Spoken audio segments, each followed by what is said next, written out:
What's up YouTube? Chana D here again, and today we're going to be talking about patterns on the Pioneer DJS-1000. Now first things first, we are in the home screen and I've loaded up kit 02 Trance EDM. That's the kit that I loaded up. It's internal on the machine, but what we're going to do is we're going to press this scene pattern button here. We're going to tap that and we're in the scene manager section. Now we can select from 16 scenes, and in each of those 16 scenes we can select 16 different patterns. So you have a total of 256 patterns in one project. That's a lot. Okay, just think about that. Like, that's a ton. So you could run it a few different ways if you like. You can have one scene be one track and you can have 16 patterns within that one scene, so you can do multiple variations, different sections in your track. So let's get started, all right? Okay, so right now we are on pattern 1 and we've got nothing loaded up here, but let's talk about our pattern length, okay? Each of these little blue illuminated buttons signifies a bar. So right here we're in bar 1, we have the drum kick. So we've got 1, 2, 3, 4, and then it moves to the next one with this little green indicator here, okay? Now, originally, it starts off with just a 1-bar loop. 1, 2, 3, 4, 1, 2, 3, 4. Okay, now to change that, you press Shift and Pattern, and when you press a button, it goes to that length of bars. So if we hit 4, now we've got a 4-bar pattern. If we hit 2, we got a 2-bar pattern. To go back to 1, you just press 1. If you want a 3-bar pattern, you're doing some different kind of time signatures, you can go to that. Okay, so let's start off with just a 1-bar pattern, and let's put it all in. Okay, very basic, very easy. Okay, so now if we go to a 4-bar, there's nothing on 2, and there's nothing on 3, and there's nothing on 4. So what I thought we could do is we could just tap 1 here, press copy, and then go to like 3 and hit paste and hit play. But look, there's nothing on 2 and 3. So when you're within the one pattern in a 4-bar loop, you cannot copy and paste with this function here. This is just copy and pasting the entire pattern, whether it's 1-bar, 2-bar, 3-bar, 4-bar, it's just going to copy it. You can't copy within bars, so you have to go and just type everything in or enter everything in.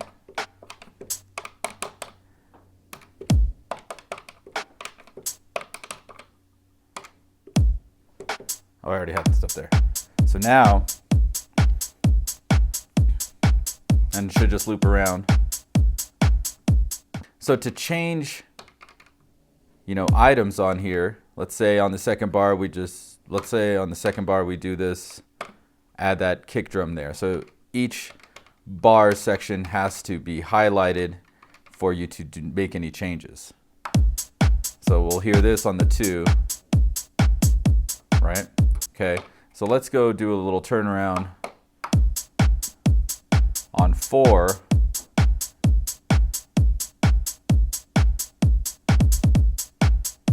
Okay. Now in a track we have 16 beats and some sort of transition, adding in more elements or taking away some. So why don't we do that? So now I have selected pattern 2 up here. If you want, you can press the pattern button here, and 2 is illuminated. Well, they're all illuminated. One's just brighter than the other. So here's pattern 1, and then here's pattern 2. There's nothing in it because we don't have anything in it. And this is the best time to use the copy function. So we're going to tap on 1 up here, tap copy, tap on 2, and then hit paste. Now here I want you to watch this. I'm going to play pattern 1, and I'm going to select pattern 2, and you'll notice it's going to run all the way to the end of bar 4 before it gets into pattern 2. Let's check it out.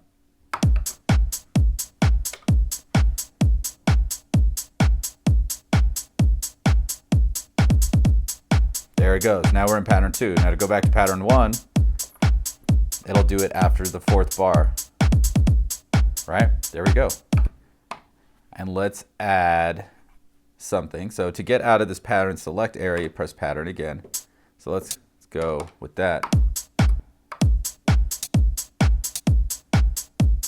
Okay, so we have to add that to all sections.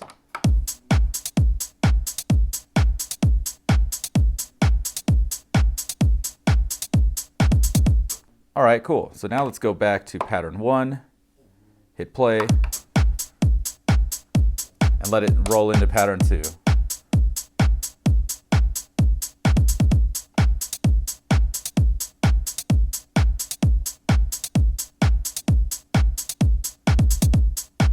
Okay, now it's doing that. It's continuing to go. So let's add in a pattern 3. So let's go tap pattern 2, copy, pattern 3, paste. Let's get into pattern 2, get out of the pattern select, and let's add these guys here. No, here.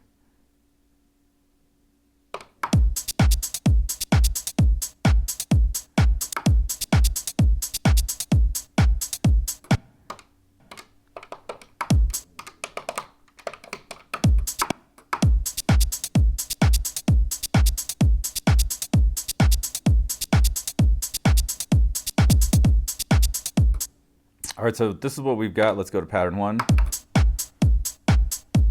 Let it roll into pattern 2.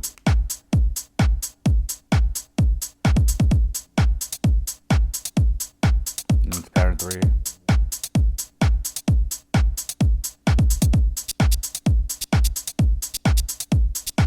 Okay, now that's a lot of slow movement. So why don't we go back into pattern 2 and add these guys. Let's see.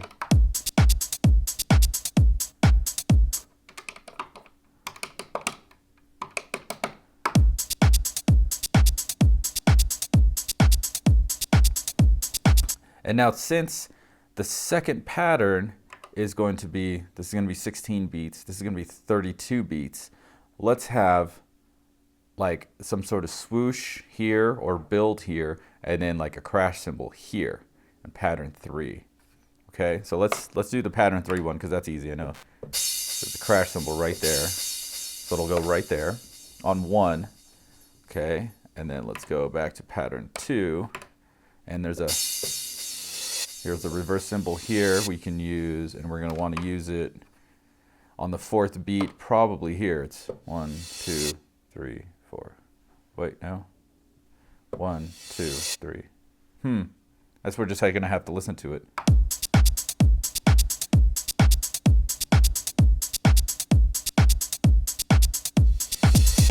Yeah, perfect. Okay, so now let's get to the pattern area, hit play, and let's see how it rolls in to pattern 3.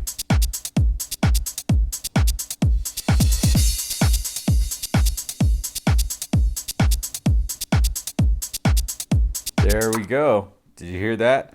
Pretty sweet, huh? All right, so let's see how you can actually work this. So if you're DJing a song from this area, or a CDJ or wherever, you could use pattern 1's 4-bar loop or 16-beat loop just to DJ with, so that you can bring, this track into dominance after the other one's kind of fading away, or as the other one's fading away, we can move into track 2, or we can move into pattern 2.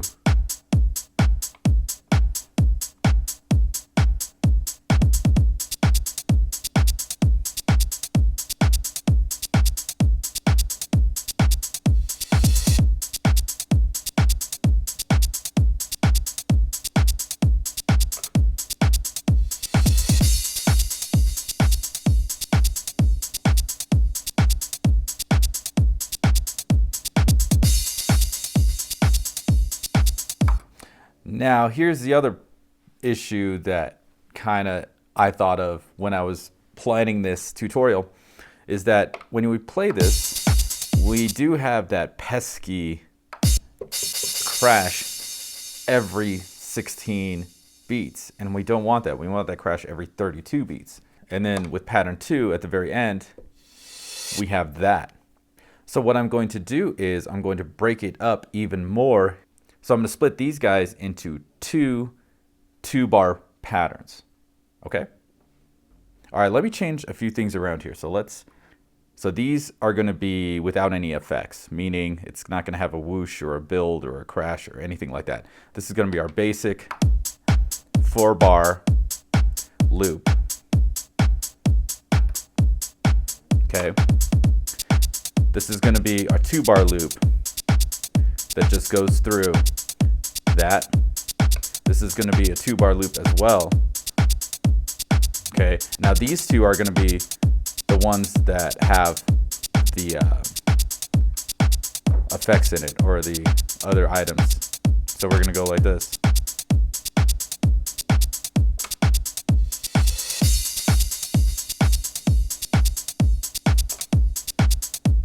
And then go back into the one that doesn't have that, because you don't want that like cymbal and the reverse cymbal all the time, right?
All right, so you see what I did there?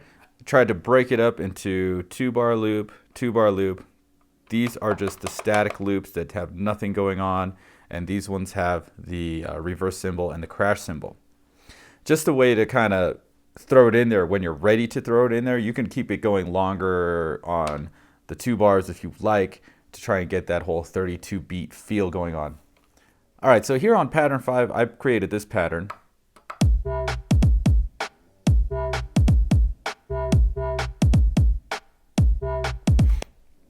Okay, and let me copy that down here and paste it there. Okay, so we've got, so now I need to cut this guy in half. This one is going to go to a 2-bar, and then this one, it's going to be the normal one. Oh, we need to take the crash out of there. Cool. All right, so